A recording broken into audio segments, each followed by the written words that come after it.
and I thank my friend from Iowa. I've traveled with him, been different parts of the country and different parts of the world with my friend Mr. King from Iowa. I've seen him dealing with different races, nationalities around the world, and I've had a lot of private conversations. I've never seen anything that indicated anything but condemnation for white supremacists. But he is a proud American. He's an American. He's very proud of it, and he is proud to carry the moniker of being an American in any situation. And I would contend that's not a bad thing. I've been listening to the speeches on the floor here this week. There's been a great deal of righteous indignation and constant condemnation for a shutdown.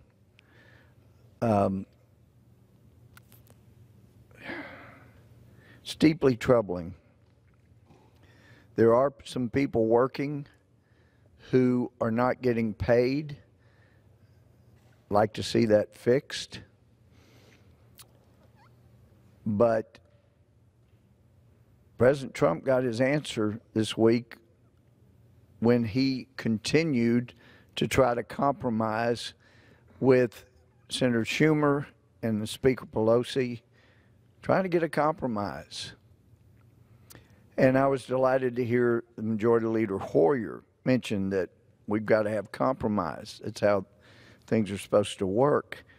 And I agree with the tone of that comment, but it's not a compromise to say, you know, I'll give you $1 for the border wall,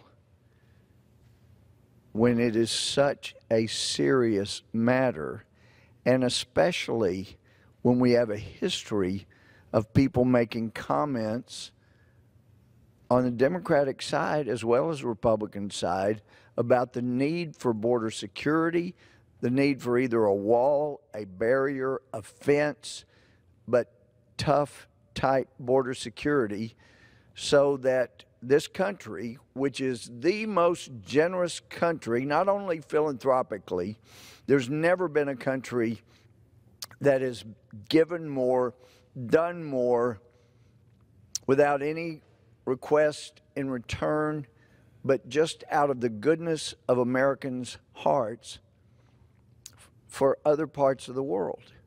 We do that. We care deeply. But the only way you can have people who are giving and who have money to share and spare is if we have a vibrant economy here. Otherwise, America continued the move we saw during the last administration, where the middle class kept shrinking, the poor got much bigger, and the rich, well, it's easiest to put it this way, as President Obama acknowledged, we have never had a time in United States history, never, when the policies of an administration would have the effect that the Obama administration had. And here is what he acknowledged. For the first time in American history, 95% of American income went to the top 1%. Never. But that's what happens as you move more and more toward a socialist form of government. You will have the rich ruling class, virtually no middle class, and then you have everybody equal in the poor ruled class. That's where socialism goes. And that's where this country has been heading, as young people have been miseducated and not been informed that socialism has never worked, it will never work, it always leads to totalitarianism, You can't have socialism without totalitarianism. So why, one might ask, do we have so many billionaires supporting socialism, the democratic cause, the progressivism, as they call it? Well, it's because they see themselves being in the rich ruling class once they get rid of the middle class. And it helps to get rid of the middle class if you keep bringing illegal immigrants into the country so they take the jobs of Americans, but never forget the cost of that. Some quotes. Well, look, I voted numerous times when I was a senator to spend money to build a barrier to try to prevent illegal immigrants from coming in. And I do think you have to control your borders. That was presidential candidate Hillary Clinton. She was asked, would you commit tonight that you would finish the fence and speed up construction? And she said, look, both Obama and I have voted for that as part of the immigration debate. We were voting for the possibility that there were, where it was appropriate, made sense, that would be considered. So she was watering it down already a little bit from where she'd been before. But Senator Barack Obama said, we fail to protect our nation if we do not regain control over our immigration system immediately. And really heartbreaking to hear people that I like condemn as hateful and immoral a wall like they have around their house. The walls of the house themselves show that wall works. The fact that so many people in this body at night, last thing they do, make sure all the doors are locked. Didn't used to be that way. And if you're in a gated community and you've got really tight security in your gated community, you may not need to lock your doors. You may feel safe enough without that. But most will secure their doors, not because a burglar can't break through and get into their home, but because walls work that are secure in slowing down people that would be trespassers, burglars, long enough, hopefully, for either the police to arrive or for the homeowner to be prepared for the burglar coming in. That's the hope. That's why people don't, they don't just have a roof, they have walls around their home. People that they don't want to come in and interrupt their families don't come unless they're invited. That's the way the immigration system works. So I would encourage all my friends that say walls don't work, go home this weekend and get a contractor to destroy your outer walls. And if you got a wall or fence around your home, you got a gated community, tell them, demand that the walls, the gates, they all be destroyed, and say, walls don't work. I've been saying it over and over on the House floor and in the media, on CNN, MSNBC, walls don't work. So I am going to eliminate the hypocrisy that some could see in my life. I'm going to eliminate the outer wall of my home because walls don't work. Not going to have a door anymore, just no walls, because walls don't work. That's what needs to happen this weekend to avoid some people I really care deeply about. I don't want them to look like hypocrites. I want them to look fine and upstanding, but you got to eliminate the walls of your house because walls don't work according to you. The righteous indignation that we have heard this week and prior weeks about the shutdown, and they want to put the focus on people that are working right now and that may not get their next paycheck if Speaker Pelosi and Schumer do not come to at least agree to some compromise, something.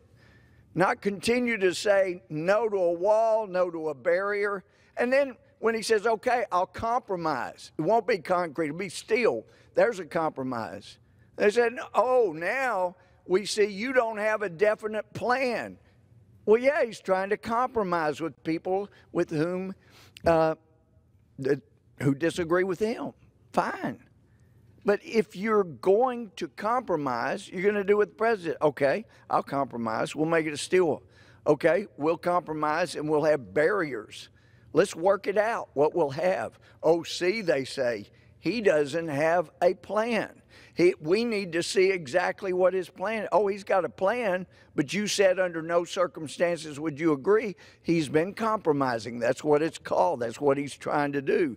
And that's what we have been wanting to do here in the House. Let's have a compromise. But don't say under no circumstances will you ever agree to any kind of wall, fence, barrier, and then say, there's our compromise. That's not a compromise. And if people will just go back and look at what they've said in the past, it'll be much easier for them to reach this compromise. Oh, I forgot I said that. I did. And I know they wouldn't have said it in prior years if they hadn't meant it. Now some of my friends across the aisle are saying, well, we don't need a wall. We need a virtual wall, the drones, the cameras, that kind of thing. Well, you also do need a barrier or those things don't work.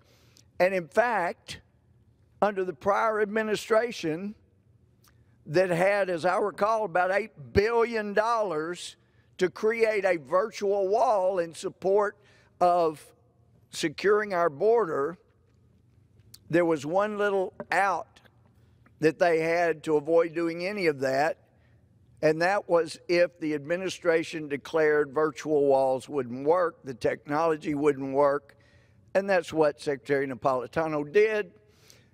And I can't find out what they did with the $8 billion in the prior administration, since they didn't spend it on the drones and the technology. But they declared in the prior administration that that kind of thing doesn't work, and so they weren't going to spend money on it. And now they come back some years later and say, hey, you know what? We think we were wrong before. Those kind of things do work. The technology, that's what we need. And why are they saying that now when they disagreed some years back? It's because President Trump, who creates PTSD, President Trump's stress disorder, they're suffering from the PTSD, the President Trump stress disorder, and now in that condition, they're saying it doesn't matter what he wants. We're not agreeing to anything he wants, period. He has to have total capitulation, and that's our offered compromise. But going back just a little bit again, you had this comment: when I see Mexican flags waved at pro-immigration demonstrations, I sometimes feel a flush of patriotic resentment when I'm forced to use a translator to communicate with the guy fixing my car. I feel a certain frustration. Friends may recognize the name. That was Senator Barack Obama. You have another here. Quote, the American people are fundamentally pro-legal immigration, and put me in that category too. But he says the American people are fundamentally pro-legal immigration and anti-illegal immigration. We will only pass comprehensive reform when we recognize this fundamental concept. First, illegal immigration is wrong, and a primary goal of comprehensive immigration reform must be to dramatically curtail future illegal immigration. And that's what President Trump's trying to do. That's what we're trying to do. Oh, and by the way, that was Senator Chuck Schumer that said that. We had a president that recently said, I'll tell you what we can't have. It's these parents sending their kids here on dangerous journey and putting their lives at risk. That was President Barack Obama in 2015. So I've got several pages of quotes from Democratic friends who have been supportive in the past of what we're asking for now. Let's don't play politics with this. Let's just help the American people. Got a great quote from President Clinton, his State of the Union back in '95, when he felt like the Republicans do now. Here's a good quote. It's a competition for space. Of course, I don't buy that, but this is what was said by a Democrat. It's a competition for space, whether the space is a job, the space is a home, the space is a classroom. It becomes a competition for space. This is a country that's based on immigration, and we all know that. And yet, at times, you become so overtaxed, you have to concentrate on saying the people who should be here are those who come legally at this time. And we've got to, for the time being, enforce our borders. And that was a well-educated senator named Dianne Feinstein on a visit to the border. And yes, it was some years back. And again, I've got lots of these quotes. Here's one. Do we have a commitment to secure the border? Yes. What are the options that we have available to us? Let's make sure they work, because we do need to address the issue of immigration and the challenge we have of undocumented people in the country. We certainly do not want any more coming in. And I agree with Speaker Pelosi when she said that previously in the last Democrat majority.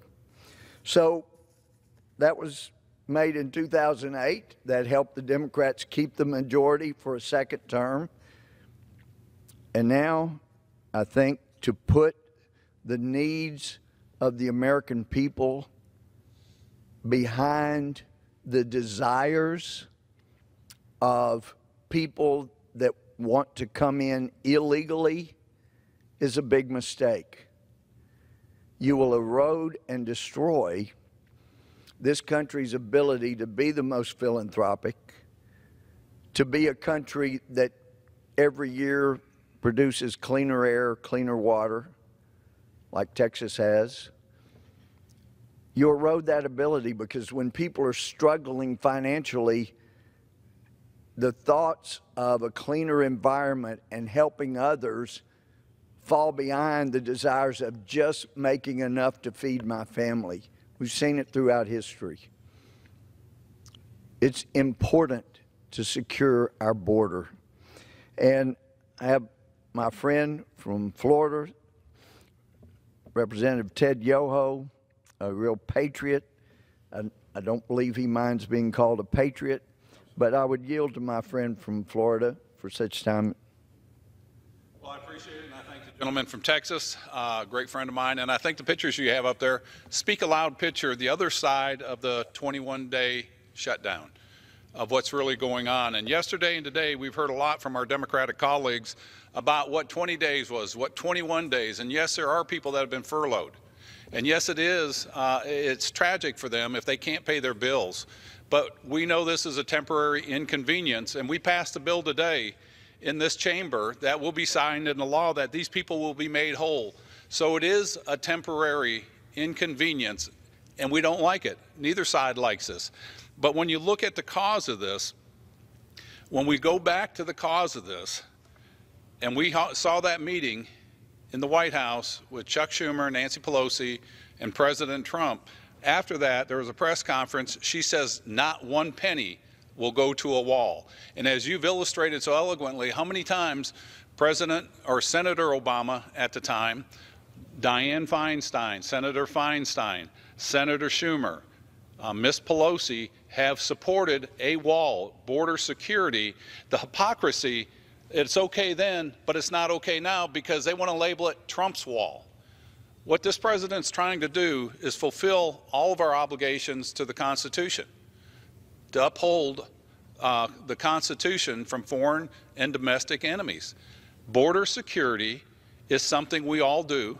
Border security at our homes. I imagine 90% of Americans lock their doors at night because of security, to protect their families.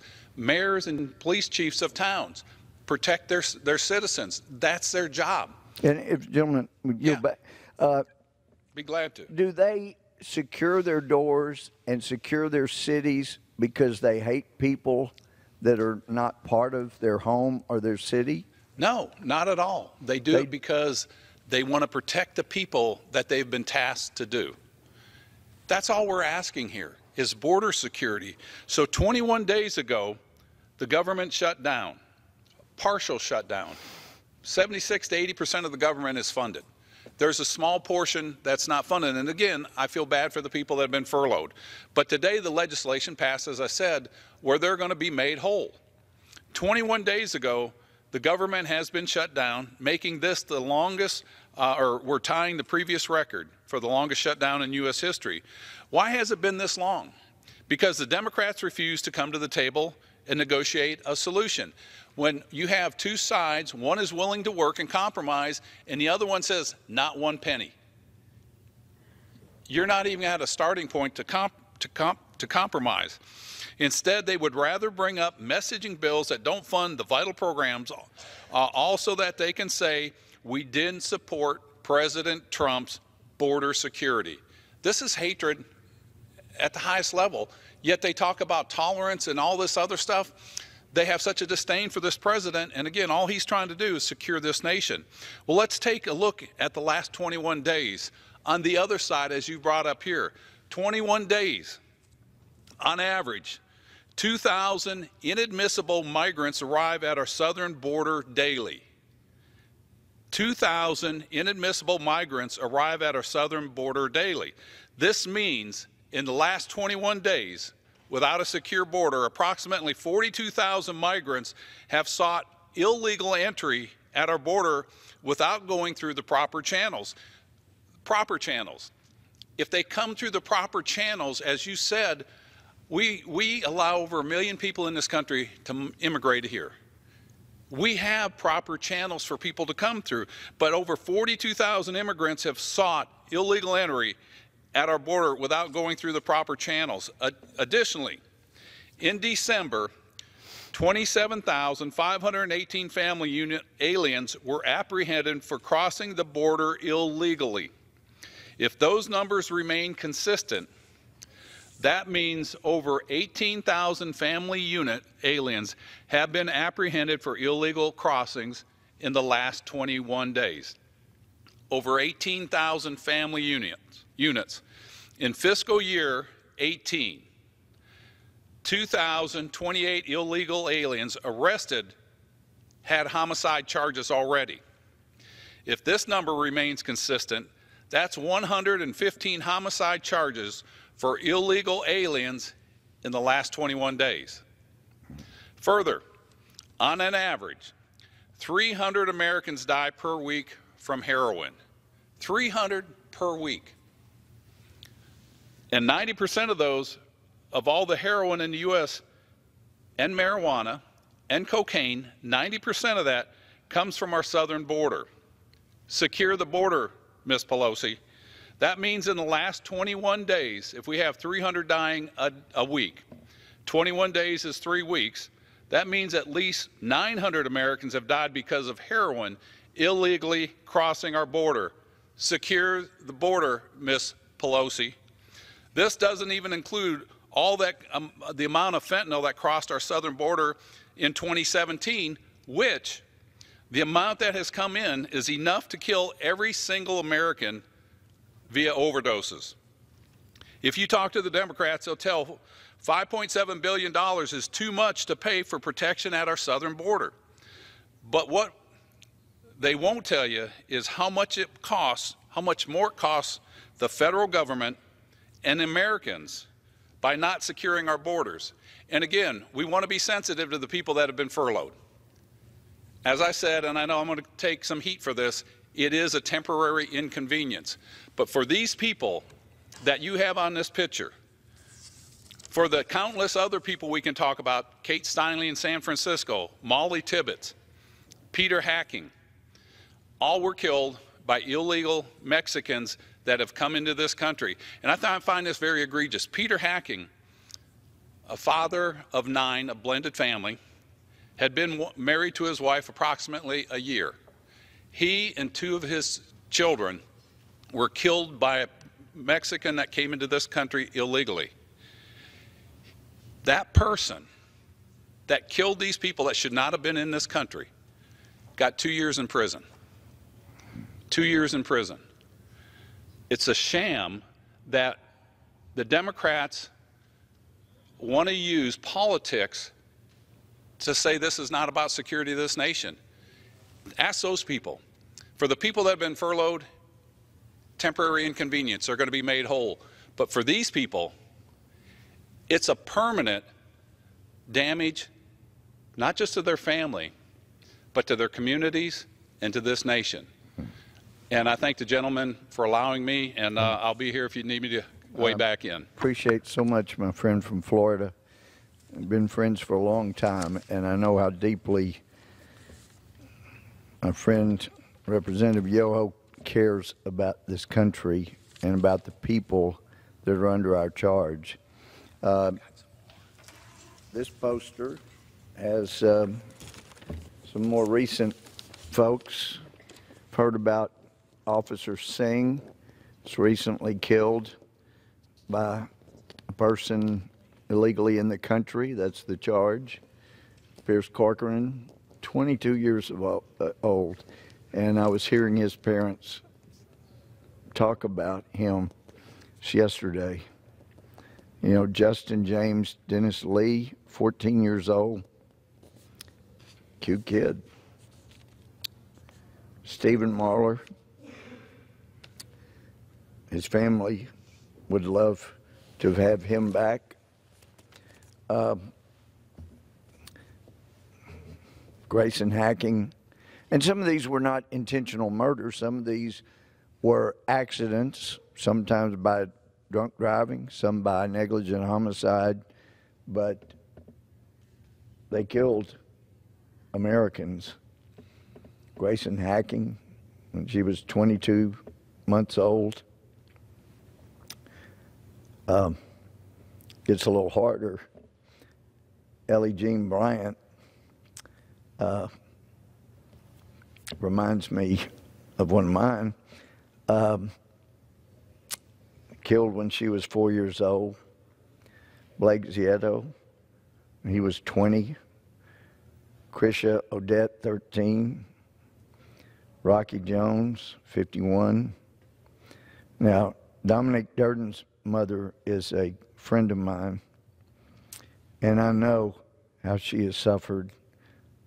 Single mom at the loss of Dominic.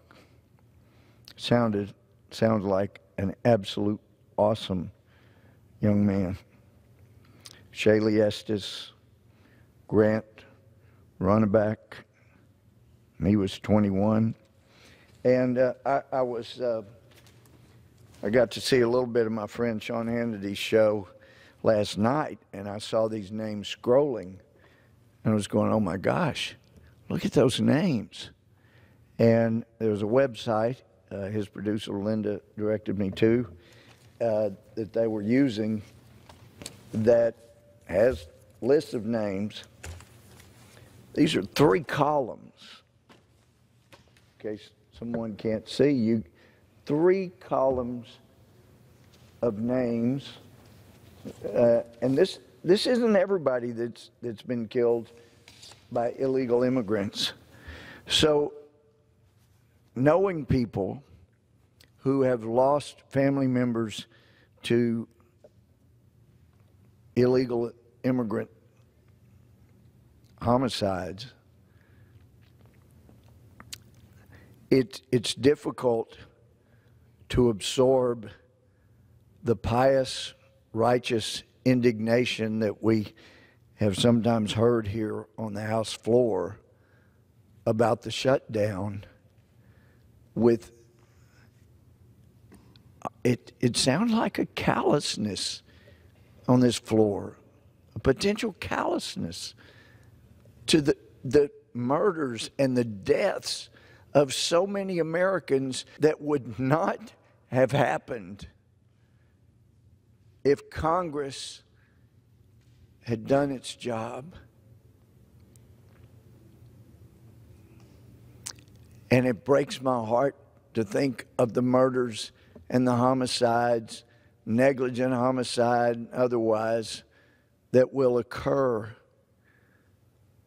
if we continue to fail to do our job. What I would submit is a part of our oath.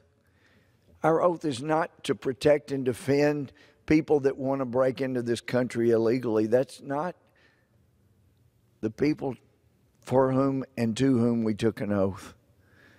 And if we continue, I've heard from teachers who are saying, you know, my heart breaks for these groups of kids that are thrown into our classroom that don't speak English,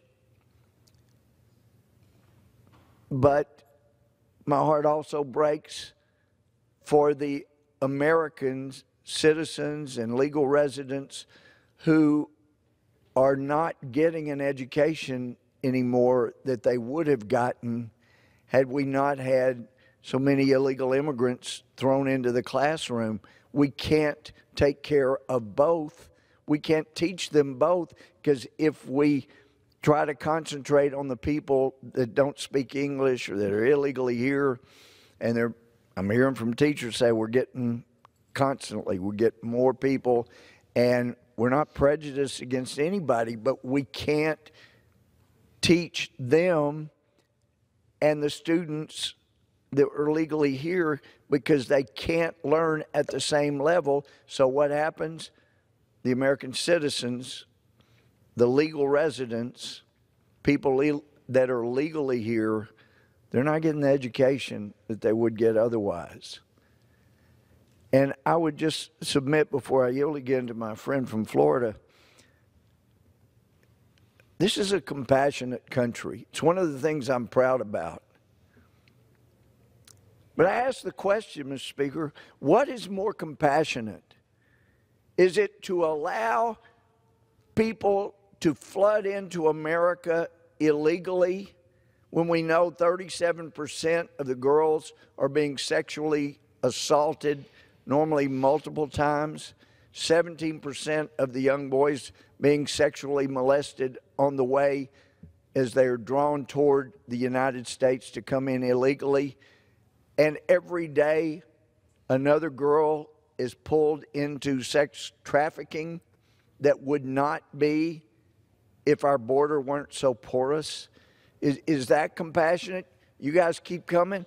Or is it more compassionate looking at the situation?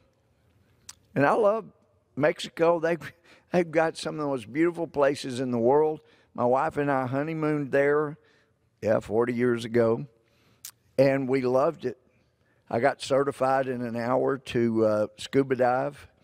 It was a great certification process, and I loved the scuba diving, and it's just beautiful.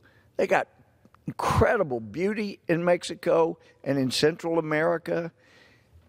They have more natural resources than most countries in the world. They've got actually a better location in Mexico and Central America for commerce than North America does. They're between two continents, two oceans. They ought to be one of the very top economies in the world. There's one reason they're not, and that is the corruption. Where does the corruption come from? It comes from the tens of billions of dollars that Americans pour in to the drug cartels, because they're getting money for people coming up here from human trafficking. They're getting money from sex trafficking. They're getting money from the drug trafficking that's going on in the U.S., and it's funding corruption. We got places where the police won't step up because they know they'll get killed, like the last ones that stepped up. It ought to be a top economy in the world. It ought to have a burgeoning, huge middle class that is thriving and doing so well. It's not, because we have a porous border and we're funding the corruption in Mexico. They got some of the hardest working people in the world. I know. I know some. It would be so much better for the people of Mexico if we would secure our border, cut off the money to the drug cartels, and let them become what they could be if we weren't funding the corruption through our porous border. So I would ask my friend from Florida, would you agree that the compassionate thing to do is to secure our border? If our only goal was to help the people, all of the people of Mexico. Absolutely. And we're going to continue this on. It'll be 22 days, 23 days, hopefully not long. But we're going to highlight what is going on. The compassionate thing is, and as you brought up, this is not anti-immigration. This is not anti-Mexican. I made reference to 3 people that were killed by people from Mexico that were here illegally. That doesn't mean all Mexicans are bad. I've worked with a lot. I come from an agricultural background. They are hardworking people, just like Americans are. This is something that if we don't have rule of law, you can't have a law-abiding society. I want to address one other point, if you'll allow me. Please. President Trump's taken a lot of heat about Mexico paying for the wall. I have talked to the president about this when he was a candidate, and I think that's an issue that we do need to talk about. When you look at the facts, Mexico since 2008 has received $3.2 billion, with a B, billion dollars in foreign aid. $3.2 billion. That comes out to about $320 million a year in foreign aid. I'm a proponent of foreign aid.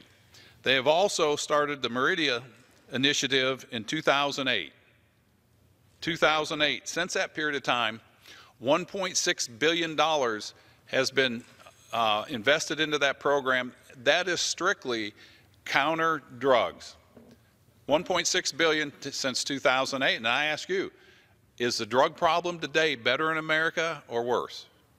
It's worse. It's worse. So my proposal is that we as a body start looking at rerouting that money. If 90% of those drugs are coming through legal ports on our southwest border, in addition to the open porous border, would it not make more sense to secure our borders? Whether it's more screening at the legal entries, but let's also take care of the illegal ones. Mm-hmm. And so in reality, that money that was earmarked for Mexico in foreign aid and drug initiatives, I propose that we reroute that and let's do those things that we know we can do. That'll stop the amount of deaths, the 300 deaths a week that are happening from fentanyl, cocaine or heroin, and then the cocaine and the marijuana coming in. A border wall and it beefed up border security will do that. And I asked Ms. Pelosi to please negotiate and get off the moral high horse that you're caving into the president. This is not a partisan issue. This is an American issue, and it deals with our constitutional responsibility. I yield back, and I thank you for your leadership on this. Thank you. Well, I appreciate my friend, Representative Yoho from Florida, not just for his eloquent comments, but also for his friendship and his deep abiding love for America. 3 rows of names on each of these, and these are just a part of the people that have been killed by people who came into the United States illegally. I would like to go back to the place I honeymooned with my wife, one of the prettiest places on earth, Las Hadas. We also, 25th anniversary is when we went to Cancun, but I'm not comfortable going back now. I read recently near Cancun, cartels had some people killed. I want Mexico to return to being a safe place to go. There was a time when the cartels would not do anything like murder around any of the tourist attractions because tourism was so important to Mexico. Well, that's gone by the way. The corruption is terrible. People that stand up many times pay with their lives or family members' lives. I've heard people here on the floor say that this is a manufactured crisis, and that, of course, the megaphone that's used, places like CNN and MSNBC and others, they repeat the same exact talking points. I don't have any talking points here from the president, the White House, from Republicans. This is just coming from the heart and from the facts. We're in trouble. This little experiment in self-government, our founders knew would not go on forever. They knew it would go on for only so long as we could keep it. As Ben Franklin said, it's a republic, madam, if you can keep it. And I know a lot of my friends across the aisle, they think they're acting from compassion when they say, let's leave these borders wide open, let's do a blanket amnesty for everybody that can get here. But as someone who has worked in our legal system, our judicial system, much of my adult life, I do believe, with all its faults, and there are plenty, it's the best legal system the world has ever known. And one of those doctrines, legal doctrine, that has evolved over the years because it's fair, it's been deemed to be fair by Americans. I think it exists in every state. Strange name of the doctrine, attractive nuisance. Most Americans, though, know inherently or through education that if you have something like a swimming pool or a really cool playground and you don't put a fence around it, then someone comes and is hurt in that swimming pool or drowns or falls in the playground, killed, hurt in some way.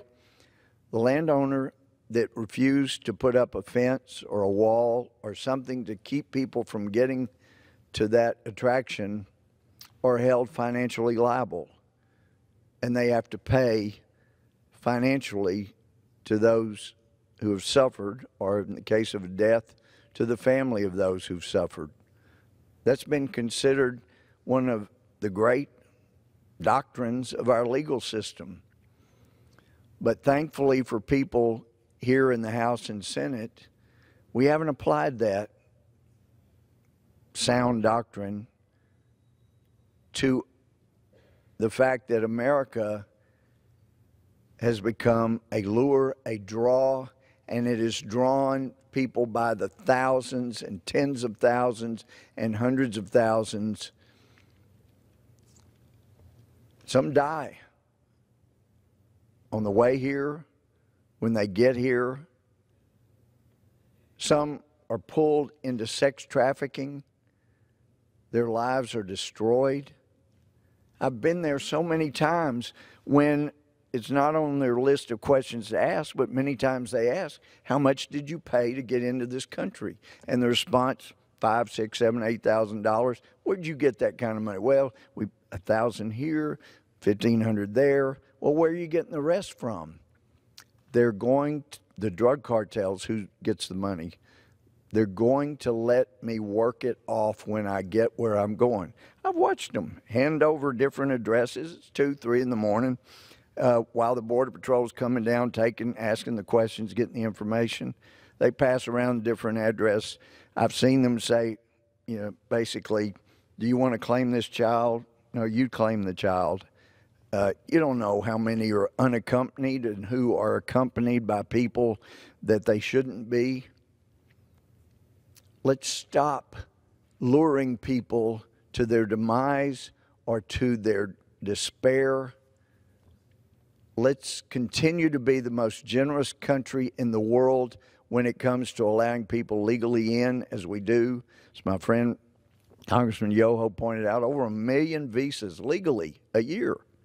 Nobody else does. China, Russia, nobody does that. We do. But let's make sure it's legal.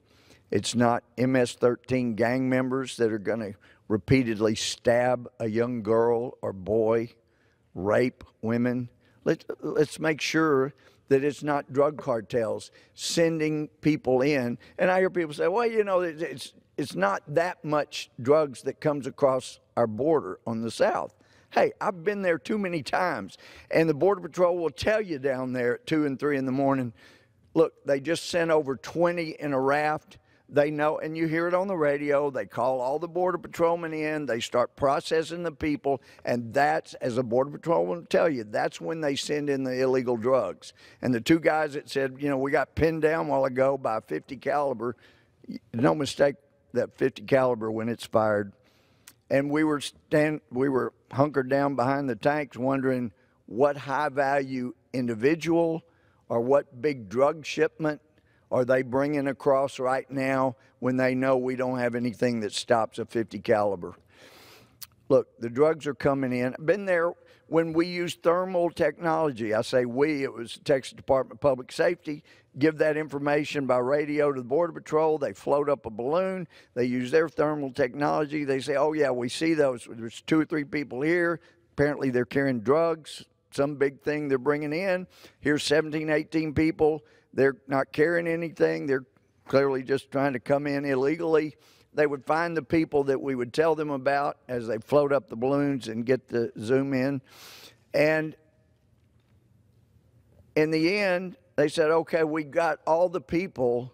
We're in processing all the groups that you saw that appeared to be just trying to come in illegally. But the ones that appeared to be bringing in drugs, they knew some little way they got away, so we didn't catch any of those guys. That goes on every day, every night.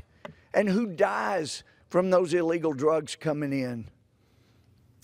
The compassionate thing for Mexico, for Central America, and for the people to whom we owe our oath. Secure the border. Build a barrier where we got to have it to secure the border. And let's stop Americans dying unnecessarily so that we can save the righteous indignation in this room for those that have died because we did not do our job. Mr. Speaker, I yield back.